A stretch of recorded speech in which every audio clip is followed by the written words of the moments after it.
আমাদের বাগানের বাড়ির কচু, একদম টাটকা কচু নেবে। এই ধুন্দুলটা কচু চিংড়ি মাছ দিয়েই রান্না করব। আপনারা কচুটা ভালো করে মিশিয়ে নেব। খুবই আশ্চর্যের একটা বিষয়, এতে কিন্তু এই রান্নাতে আমি একটুও জল দেব না। এটা ধুন্দুল থেকে প্রচুর জল বেরোয়। অসাধারণ হয়েছে ধুন্দুলের এই রেসিপিটি।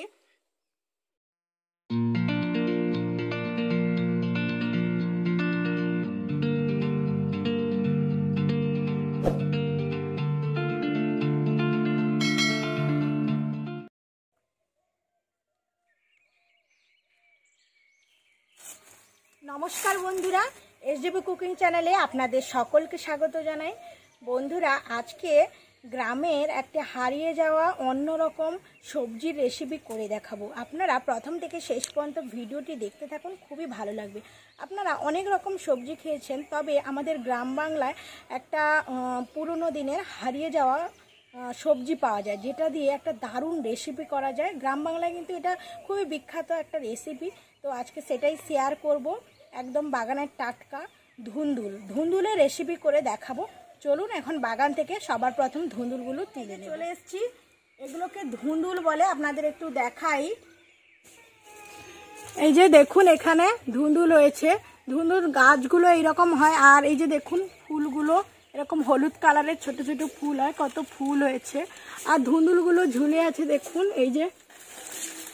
আর এই ধুন্দুলটা এখানে ওখানে মানে চারিদিকে এরকম লতার মতন ছড়িয়ে ছিটিয়ে হয়।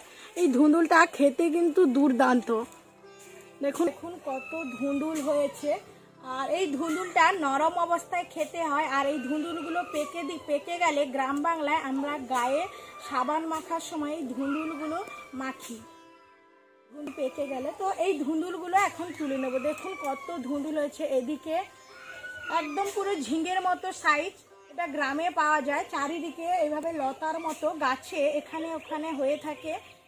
দেখুন এখানে একটা নারিকেল গাছ হয়েছে, আর এই নারকেল গাছে পুরো বেয়ে গেছে একদম চারিদিকে। তো এই ধুন্দুল তুলবো, ধুন্দুল দিয়ে রেসিপি করব। এই ধুন্দুলটা খুব স্বাস্থ্যকর। দেখুন এদিকেও কত ধুন্দুল হয়েছে। আর এই যে এদিকে এখানে দেখুন পুরো একদম চারিদিকে লতার মতো বেয়ে গেছে, ঝুলে আছে। তো আমি এই ধুন্দুলগুলো নরম নরম দেখে ধুন্দুলগুলো তুলে নেব। দেখুন এই যে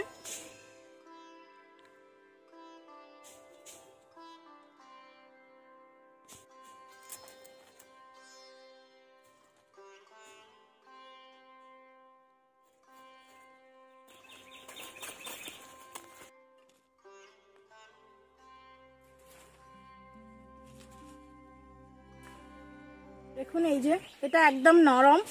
তো নরম নরম দেখে তুলে নেব।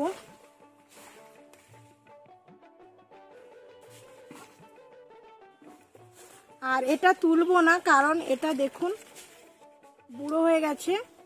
আর এটা পেকে যাবে কয়েকদিন পর। পেকে গেলে এগুলো গায়ে সাবান মাখার সময় এগুলো গায়ে মাখা হয়।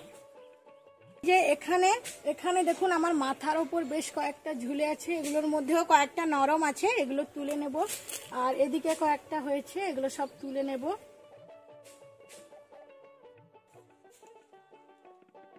এখানে কয়েকটা হয়েছে, তুলে নেব।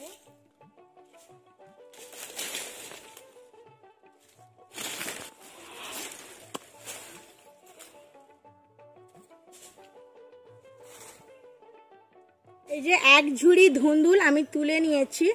আর এই ধুন্দুলটা আমি তুলবো না। আর এখানেও দুটো হয়েছে, এগুলো তুলবো না, এগুলো অনেকটা বুড়ো হয়ে গেছে, তো এগুলো তুলবো না। মোটামুটি রান্নার জন্য যেটুকু প্রয়োজন নরম নরম দেখে আমি ধুন্দুল তুলে নিয়েছি। চলুন এখন বাড়িতে যাই, ধুন্দুলের এই রেসিপিটা করে দেখাবো। চলুন তাহলে যাওয়া যাক।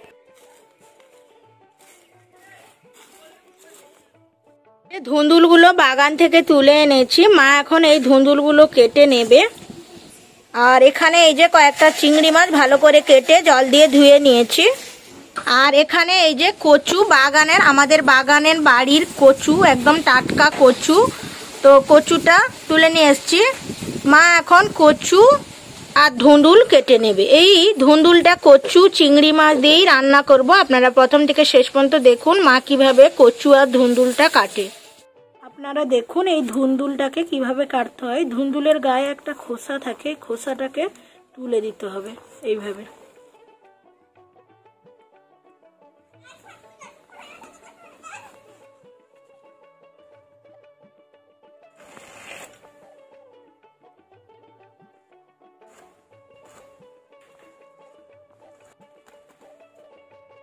ধুন্দুলটাকে এইভাবে কেটে নিতে হবে, দেখুন ছোট ছোট করে এরকম কেটে নিতে হবে।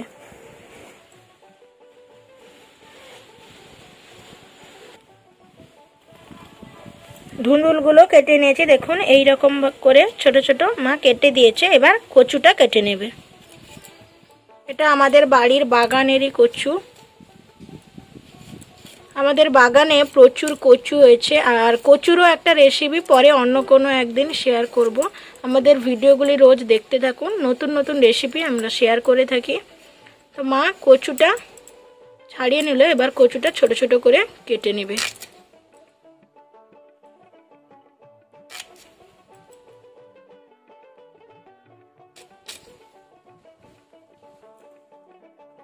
কচু আর ধুন্দুল কাটা হয়ে গেছে, এবার ভালো করে এগুলো জল দিয়ে ধুয়ে নেব।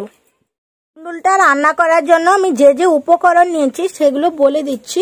খুবই কম উপকরণ, বাড়িতে থাকা কিছু উপকরণ দিয়ে সুস্বাদু এই রেসিপিটি বানিয়ে ফেলা যায়। এর জন্য আমি এখানে কয়েকটা কাঁচা লঙ্কা এইভাবে চিড়ে নিয়েছি, আদা বেটে নিয়েছি, একটা টমেটো কুচি করে নিয়েছি, দুটো পেঁয়াজ কুচি করে নিয়েছি, আর দুটো তেজপাতা নিয়ে নিয়েছি। এখানে নিয়ে নিয়েছি লবণ, 5 ফোড়ন, চিনি, আর রান্নাটা সর্ষের তেলে করব তার জন্য সর্ষের তেল নিয়ে নিয়েছি।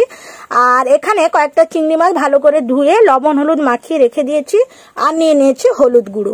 এই কটা উপকরণ দিয়েই রান্নাটা করে নেব। চলুন এরপর রান্নাটা কিভাবে করি সেটা দেখাই। উনান ধরিয়ে দিয়েছি, কড়া বসিয়ে দিয়েছি, কড়া গরম হয়ে গেছে। এবার এর মধ্যে দিয়ে দিচ্ছি সর্ষের তেল কিছুটা পরিমাণ। তেল গরম হয়ে গেছে, এবার এর মধ্যে দিয়ে দিচ্ছি 5 ফোড়ন, দুটো তেজপাতা, চিংড়ি মাছ। চিংড়ি মাছটা ভেজে নেব। চিংড়ি মাছটা ভাজা হয়ে গেছে, এবার এর মধ্যে আমি একে একে আর উপকরণগুলো দিয়ে দিচ্ছি কাঁচা লঙ্কা, দুটো পেঁয়াজ কুচি। পেঁয়াজ আর কাঁচা লঙ্কাটা ভালো করে ভেজে নেব। পেঁয়াজটা ভাজা হয়ে গেছে, দেখুন খুব ভালোভাবে ভেজে নিয়েছি।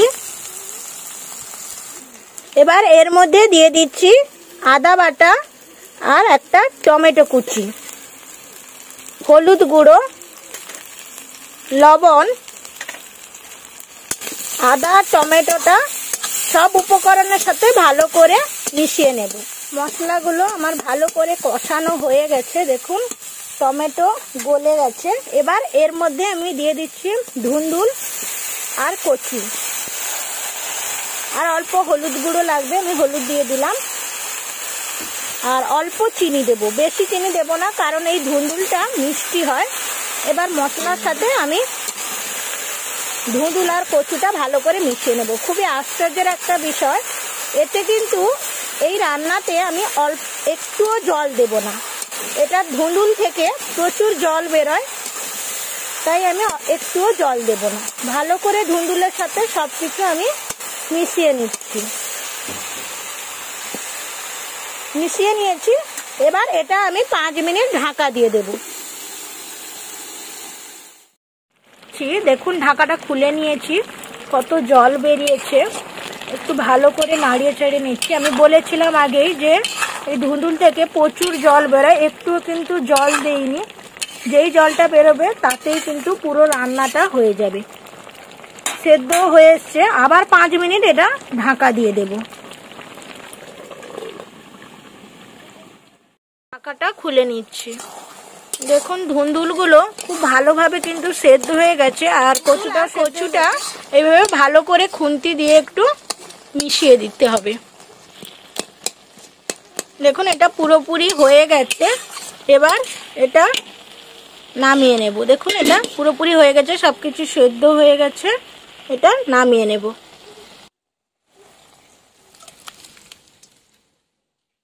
ধুন্দুলটা দেখুন পুরোপুরি হয়ে গেছে। এই যে গরম গরম ধুন্দুল খাবো। খেতে তো দারুণ। আমার এই যে ধুন্দুল আর কচু দিয়ে যে রেসিপিটা করেছিলাম ধুন্দুলের ঘন্ট, তো এটা নিয়ে চলে এসেছি, এখন এটা খাবো।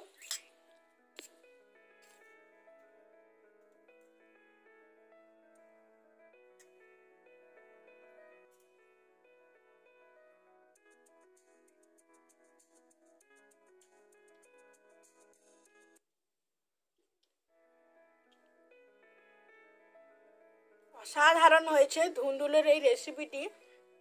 এটা খেতে কিন্তু দুর্দান্ত লাগছে। আমি আজকে ভাত নিইনি, এমনি খালি মুখেই খাচ্ছি তরকারিটা। আপনারা এই ধুন্দুলটাকে কিন্তু এইভাবে রান্না করে খাবেন, খুবই ভালো লাগবে। আর আমার আজকের এই রেসিপিটি আপনাদের কেমন লাগলো অবশ্যই কিন্তু আমাকে কমেন্ট করে জানাবেন। আর যদি ভালো লেগে থাকে একটা লাইক অবশ্যই করবেন, এবং আপনাদের বন্ধু বান্ধব ফ্যামিলি সবার সাথে আমার চ্যানেলটিকে শেয়ার করবেন। এবং আমাদের চ্যানেলে যদি আপনি নতুন হয়ে থাকেন অবশ্যই আমাদের চ্যানেলটিকে সাবস্ক্রাইব করে পাশের বেল আইকনটি অন করে দেবেন, তাহলে পরবর্তী নতুন নতুন ভিডিওগুলি কিন্তু সবার প্রথম আপনি পেয়ে যাবেন। ভালো থাকবেন, সুস্থ থাকবেন, দেখা হবে পরের কোনো এরকমই নিত্য নতুন রেসিপিতে।